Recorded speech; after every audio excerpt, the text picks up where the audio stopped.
Next thing I will talk about is an Apple TV Plus show that just wrapped up. Disclaimer. Disclaimer is a show that I briefly mentioned earlier this fall because it was on my top 10 list of most anticipated releases that was going to be coming out in this fall season, notably because it stars Cate Blanchett and it's also written and directed by Alfonso Cuarón. I think one of the most talented filmmakers that we've seen in the 21st century. He's just supremely talented. And so this pairing of these two just made all the sense in the world. It's like, I'm in Apple TV Plus. They have a lineage and a history of developing either pretty good to great television shows. And so I have no reason to doubt this. And I got to say, I think that the show was mostly a flop and a total miss. And I'm completely perplexed by it. And I don't get it. I really am so shocked at how I feel about this show. And I know that I don't really match the majority. I think a lot of people like this show. I think a lot of people have taken to the show. It is based on a novel. I think a pretty well-received novel that came out in 2015. And people do like some of the things that happen here. I find this to be just so uneven and so much wasted potential is kind of the big thing that I walk away from with Disclaimer.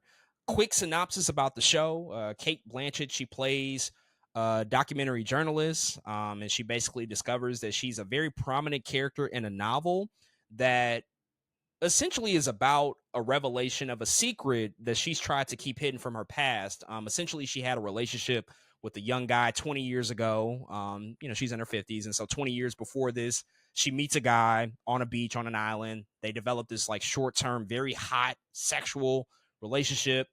And the guy, who's essentially a kid, he's in his young 20s, he drowns and she doesn't do anything to save him. She witnesses the drowning. She's very much like there and present and could do something about it and doesn't do anything. And so this novel that comes up all these years later, it's sort of threatening her legacy and threatening to reveal, what this might ultimately entail. And it's not all that dissimilar from Tar when you think about it. A lot of Tar is about kind of cancel culture and dealing with repercussions and having fame and notoriety and all of that being taken away from you. And there's some similar stuff here when it comes to that theme, but it just never works for me. And I think it's a number of reasons. First and foremost, it does not need to be a series. This is 7 episodes, all about an hour long. This is clearly, I think, a director who makes features who should have made this into a feature. This should have been a movie. I think it would have been a stronger movie. It wouldn't be his best movie by any means. I think just the design of it and just the way that the story is told, there's still some things that don't work for me. But I think as a feature film, as a 2-hour, maybe a 2.5-hour film, this would be a lot stronger and would eliminate a lot of my problems with the show because in particular, the back half of it really, really drags. The first half of it, I was sort of intrigued and I'm like, okay, not everything's working for me, but I'm still along for the ride. And the back half of it is where I just completely get lost in the show. There's a lot of voiceover narration as well that carries you from scene to scene. And they rely on that trick so heavily and so much. And I just hate that because I find it to be a little bit lazy. Like, I think that the writing could be so much better and so much more clever with dialogue exchanges between the characters. And there's not a lot of that stuff, especially in the second half. Once again, there's so much background narration from Cate Blanchett's character. And it's just like, okay, you're just telling us everything now. There's nothing left to the imagination. There's no subtlety to it at all. It just feels really, really almost effortless in its design. And I find that it's just like a really, really glaring, obvious thing that they should have strayed away from, but they really leaned into it so heavily, and it's just really, really distracting for me. Sacha Baron Cohen is also in this show. He doesn't really work for me in his role. He's playing Cate Blanchett's husband. I never bought that they had chemistry. A lot of their relationship is sort of dissolving in the show, but he doesn't really work for me.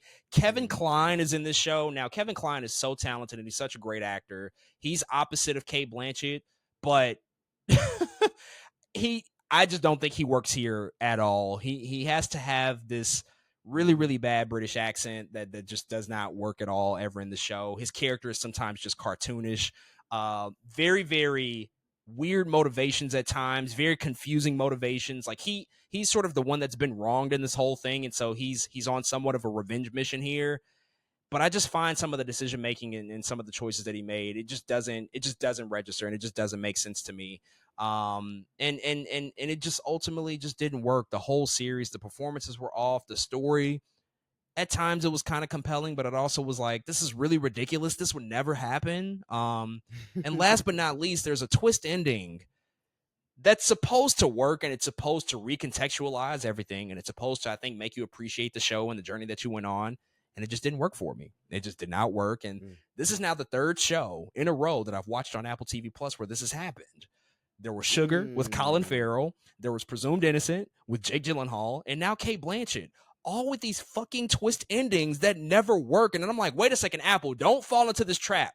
Don't become the streaming service that all of a sudden gives us shows that are good for 3 or 4 episodes, and then you change up the whole dynamic of what the series is, and it's supposed to work. And I don't know, maybe I'm just wrong or misguided. I know a lot of people like it and appreciate it and think it just snaps everything into focus, but I'm just like, no, this show is just not good, and it's never been good, and this all of a sudden doesn't make it better. It really doesn't, not for me at least. And so I'm just so supremely disappointed.